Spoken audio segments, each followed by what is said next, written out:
This is NYLT National Youth Leadership Training. We bring the participants together into groups of people that they've never met before, and through the course of 1 week, we attempt to turn them into a high-performing team. Wing back. Take the feet. Take the feet. Take the feet. We got him. And teach them how to use those leadership skills to bring back to their troop, turn their troop into a high-performing team. And then we have an outbound, which is to simulate the outing that a unit will go on. Which they will do without us. We're enabling them over the course of the first 4 days. We enable them to do on the 5th day the outbound by themselves, hopefully as a high-performing team. Right, left, right, right. Because you guys keep twisting it. Right over here. Left. I can't. The courses are all based on leadership and learning how to be a good leader, and I thought that the way that they did their slideshow presentations and how they did face-to-face like talking and explaining stuff was really great, and it taught me some important life skills. That's a good idea. Okay, everyone just crowd on this side and then we'll...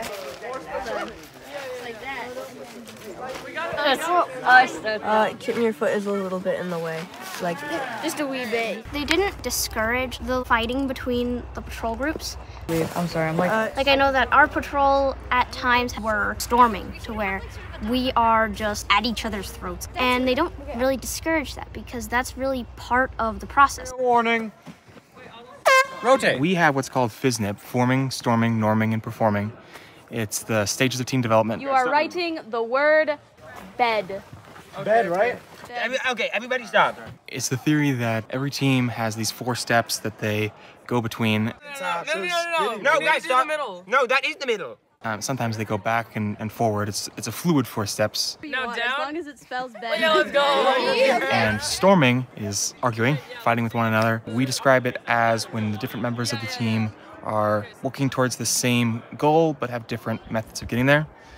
So they're not working necessarily as a fully cohesive unit yet. We force them into that. Yeah! We want them to see it. We want them to understand it.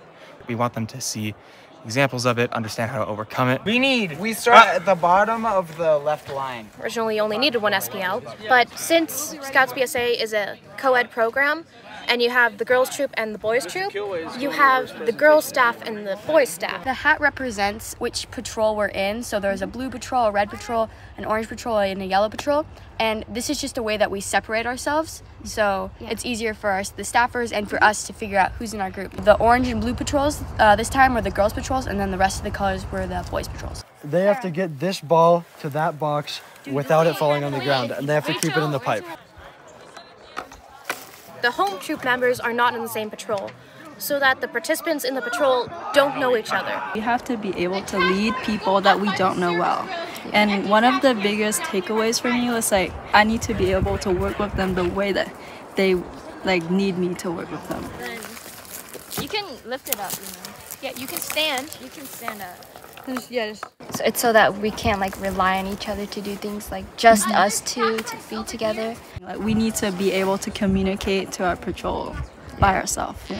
Each day we have a different job in our patrol, so you will be patrol leader, assistant patrol leader, cook, and cleaner all on different days. That's the karma. They are trying to balance all of the nails on top of the head of that nail without them having any other support. The day is probably 1/3 lectures, 2/3 activities. Every participant in NYLT is at least first class, and we say 14, but sometimes we allow 13-year-olds if they have Scoutmaster permission. It's a hard course. We don't want people who will push themselves and get hurt. For girls especially, this is important because it gives them a chance to see that there are more girls than they might know of back at their home patrol. In regards to communication, how did that help you guys out? Very well. Did that work for your hardly group? needed to communicate. Hardly needed to communicate, you just on it? Just move. Just move, just do what you were doing? We want to push them outside of their comfort zone so that they can grow and go back to their home units and be bigger and better people at least once, sometimes the whole week. Arrow position. Let's try to put someone this one. Don't do this one. We have, at the end of the week, a ceremony where we give them a certificate, and we thank them for being a part of our course. We congratulate them on getting through it because it is a pretty arduous week.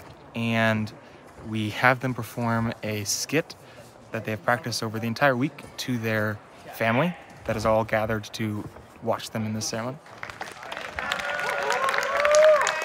My son has been involved with scouting since he was a Cub Scout, and he is high-functioning autistic, OCD on the spectrum with a whole gamut of different issues. Mr. Martin asked myself and Harrison to come and be a part of NYLT, and I was like, I don't know if he can handle the leadership and that type of a level of learning, but I just thought, you know what? We were given this opportunity, we're gonna go with it. So it's been awesome, and being on the spectrum, new things, new people. We were just here, 2 weeks ago for summer camp, so he was familiar with the campsite area in which he's staying, and so it worked out great, really, for that part. And I just think whatever he gets out, if it's one little nugget, I tried prepping him beforehand that this is life skills that he is learning. I told him, I said, you need these skills. You need to be paying attention, and you need to learn how to work in a group with new people. I guess the first thing that I asked him, I said, what's been, your highs and your lows? No lows, Mom. No lows. I love it out here. I'm having a blast. I don't want to go home Saturday. He said, Mom, I was writing down goals. I'm coming home with goals that I want to do. And it was like, holy cow, he's never talked about goals. When a participant comes into NYLT and when they leave NYLT, they're two different people. There's so much learning and development and growth in 1 week that I think that they really come into their own with this program. Definitely the storming was hard for everyone. Storming is just like where you guys don't get along. It's part of the process of becoming a good leader, you know? Yeah. So the storming was definitely something that I had a hard time with, but then I got better at it throughout the week. I really like the outbound, just going out and navigating coordinates to the outbound area. But I also like just regular everyday activities that we do, like games and all that, like team bonding activities. Some of their team building exercises really gives opportunities to bring back to the home troop and build your patrol or help other patrols build bonds, and also helps you recognize when someone's doing a really great job at leadership.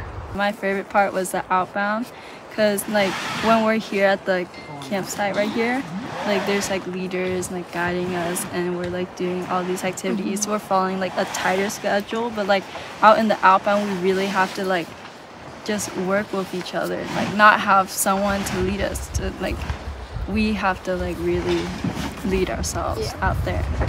Even though we are two troops, the staff is one team, and it is important to see girls and people like me stepping up into leadership positions and to show that anyone can be a leader. It's your skills that matter, and skills can be built.